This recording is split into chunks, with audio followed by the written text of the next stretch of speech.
ఈ ఏర్పాట్లను నరసరావుపేట శాసనసభ్యులు డాక్టర్ చదలవాడ అరవింద బాబు స్వయంగా పరిశీలించారు.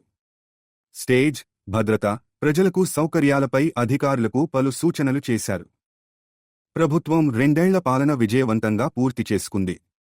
ఈ వేడుకలు ప్రజలందరి భాగస్వామ్యంతో ఘనంగా జరగాలి. ఏర్పాట్లలో ఎక్కడా లోపం ఉండకూడదు. సోమవారం జరగనున్న ఈ కార్యక్రమానికి భారీగా ప్రజలు, కూటమి నేతలు హాజరు కానున్నారు.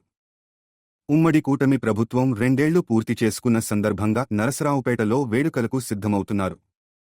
లింగంగుంట్ల పోలీస్ పరేడ్ గ్రౌండ్లో సోమవారం జరిగే కార్యక్రమ ఏర్పాట్లను ఎమ్మెల్యే డాక్టర్ చదలవాడ అరవింద బాబు పరిశీలించారు. అధికారులకు పలు సూచనలు చేశారు.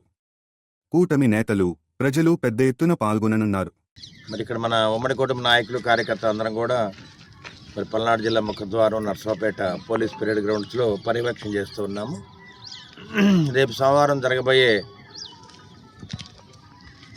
ఉమ్మడి కూటమి పరిపాలన 2 సంవత్సరాలు పూర్తయిన సందర్భంగా విజయోత్సవ ర్యాలీ చేసుకుంటూ మరి ఈ కార్యక్రమానికి మన ప్రీతమ నేత నారా చంద్రబాబు నాయుడు ముఖ్యమంత్రిగా, అదేవిధంగా పవన్ కళ్యాణ్ గారు డిప్యూటీ సీఎంగా ఈ 2 సంవత్సరాల పరిపాలనలో మనం ఏమి విజయాలు సాధించాము, మరి ఎవరెవరికి వ్యవస్థలన్నింటినీ కూడా ఏ విధంగా మనం అండగా ఉన్నామని చెప్పి సమీక్ష చేసుకొని మనం చేసిన కార్యక్రమాలని ప్రజల్లో తీసుకెళ్ళడానికి మరి పల్నాడు జిల్లా ముఖద్వారం నర్సరావుపేటలో పోలీస్ పరేడ్ గ్రౌండ్స్లో సోమవారం పూట ఉదయం 10ంటికి, అంటే అనగా 15వ తేదీన మరి అన్ని పార్టీ నాయకులు, కార్యకర్తలు, ఉమ్మడి కుటుంబ నాయకులు, కార్యకర్తలు, అదేవిధంగా మరి అన్ని గ్రామ ప్రజలు అందరూ కూడా ఈ కార్యక్రమాన్ని హాజరై వేలాదిగా పాల్గొని దాదాపు 10,000 మంది నుంచి 15,000 మంది దాకా ఈ కార్యక్రమాన్ని హాజరవుతారు. కాబట్టి ఈ కార్యక్రమాన్ని విజయవంతం చేయడానికి మేము వాళ్ళ పోలీస్ పరేడ్ గ్రౌండ్కి రావడం జరిగింది. పర్యవేక్షిస్తూ ఉన్నాము.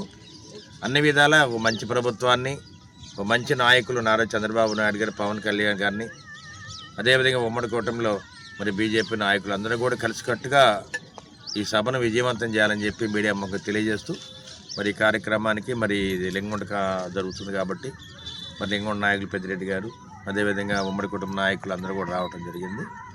ఈ కార్యక్రమాన్ని విజయవంతం చేసే బాధ్యత నర్సరావుపేట అసెంబ్లీ సెగ్మెంట్లో మేము తీసుకుంటామని చెప్పి మీడియా ముఖంగా తెలియజేస్తూ మరొకసారి పల్నాడు జిల్లా ఎంపీ గారికి, ఎమ్మెల్యేలకు, ఇన్ఛార్జ్ మినిస్టర్ గారికి, అదేవిధంగా నర్సరావుపేట అబ్జర్ కోవలమూడి నాని గారికి మేము ధన్యవాదాలు తెలియజేస్తున్నాము. అందరూ కూడా సమిష్టిగా ఈ కార్యక్రమంలో పాల్గొని విజయవంతం చేయాలని చెప్పి నర్సరావుపేట ఎమ్మెల్యేగా, హెడ్ క్వార్టర్ ఎమ్మెల్యేగా నేను కోరుతూ ఉన్నాను.